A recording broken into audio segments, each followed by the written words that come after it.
One of the most common questions I get about wood fences specifically is, how do I take care of them? How do I keep them looking great and lasting longer? So today, we're going to get into it. The easy answer is staining the fence will absolutely make it look great, but also prolong the life of the fence for years to come. In the world of staining and sealing wood products, there are two types of stain. There's going to be oil-based and water-based. In today's video, we're going to go over the pros and cons of both oil-based and water-based, as well as the type and brand of wood stain that we love using in our business. So we'll start with oil-based stain. And first, the pros of oil-based stain. The biggest pro is going to be the ease of maintenance. Now, depending on the transparency level of the stain, typically you would reapply every 3 to 5, maybe 7 years, the thicker or the darker the stain. But somewhere between every 3 to 7 years, you can simply reapply the stain. You don't have to strip it off. You don't have to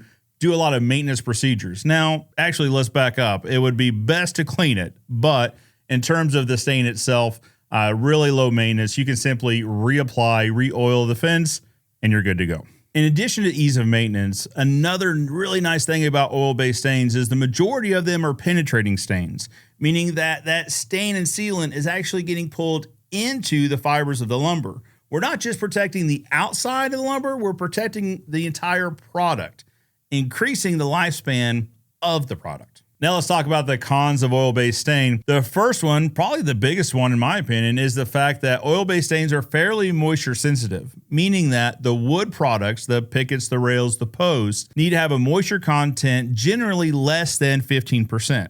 Now, to test this, you can get some fairly inexpensive monitors off your favorite online retailer or your big box store locally. You would want to test the lumber and ensure that, again, the moisture content is less than 15%. Can it be applied to lumber that has a higher moisture content? Sure, but the coverage and your experience can vary. Another downfall of oil-based stains is they're typically more transparent than a water-based stain would be. You typically see three versions. You'll see a transparent, a semi-transparent, and a semi-solid. The semi-solid being the thickest, the darkest, but you can still see the wood fibers of the lumber. So why is this a bad thing?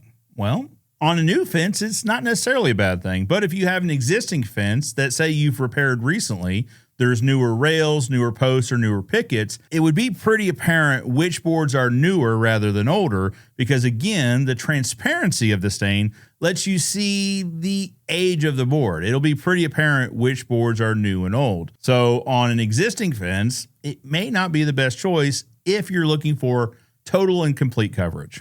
All right, let's transition over to water-based stains. Now, the con of oil-based stains, one of them is the fact that it doesn't cover as well. So that would be the biggest pro of water-based stains, in my opinion, is that you can get a fairly darker stain. You can get some solid versions of water-based stain that cover really nicely. Again, if you have a mixture of older and newer materials, you have recently done repairs on the fence or a deck, it's going to cover better. It's going to give you a more uniform coverage to make that fence or deck look a little bit nicer and less obvious that it's been repaired lately. Now, the other con for oil-based stain turns into a pro for water-based stain in that you can use it on wetter wood. If you have lumber with a higher moisture content, if you're in a region that just typically stays wetter, achieving a moisture content of less than 15% isn't an option or isn't as easy in your region, water-based may be for you. Now, you'll want to check with your manufacturer, but typically 20-25% and above moisture content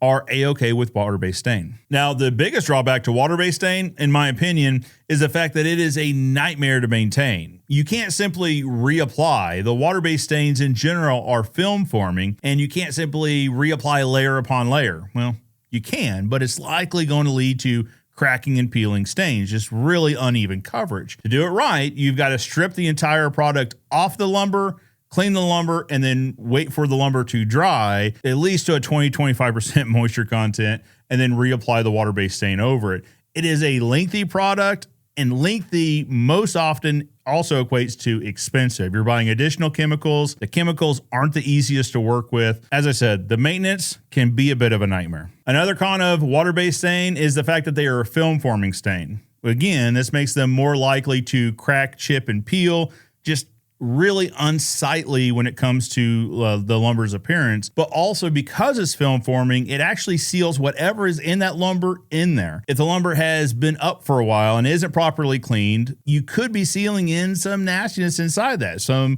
organic growth that is typically mold, that sort of thing, could get sealed inside the lumber. You're also sealing moisture inside the lumber. And if we know anything about wood, the more moisture is inside the wood, the more likely it is to rot over time. So if our goal is to prolong the life of fence, it doesn't make much sense to seal moisture inside the lumber and actually promote rot from the inside out.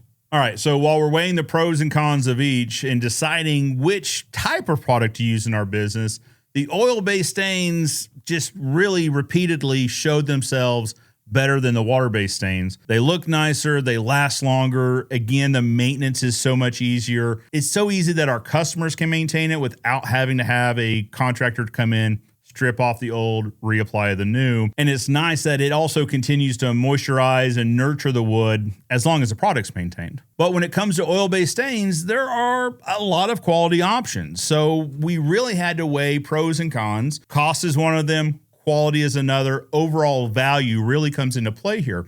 We tried several. The biggest determining factor for us is actually the smell. So when you opened up a can of some of these stains, the VOCs, the volatile organic compounds, really give off a chemical smell. And it gave us a pause because, well, for a few reasons. One, we're pre-staining our products now, which means we're putting our team members in direct contact with these chemicals several days a week, several weeks a month, on and on and on. But then we're also taking that product and we're putting it in yards around children, around pets. And we're concerned about our team members, absolutely, but we're also concerned with the community and the environment that we're putting these products in. So we started looking for a low VOC stain, trying to see if that was available. After a lot of searching, we came up with, or we were introduced to, Expert Professional Wood Care products. We've used the stain for going on a decade now, really enjoy it. Our team members like using it.